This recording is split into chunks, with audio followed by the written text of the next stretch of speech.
Can resources for vulnerable people like the unhoused and residential communities exist peacefully together in the same place?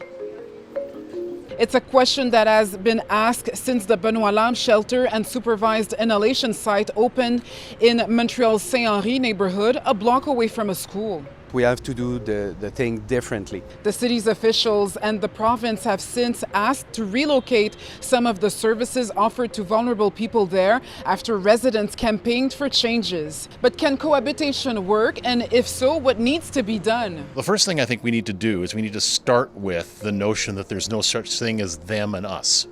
There's only us. When an incident occurs, and sometimes they do, to make sure that you go out there and talk to people and that you manage the situation.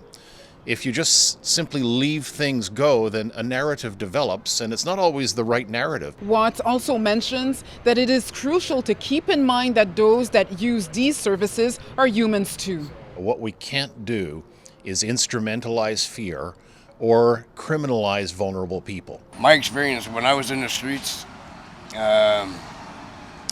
I went through hard times. Now that's Richard Dow. He experienced homelessness and helps people having a hard time in the streets of the city. They come here for a little relax, and I sit down and talk with them sometimes, and they're really heartbroken. They're really heartbroken. They need somewhere to go. He says for cohabitation to work, there needs to be more cooperation.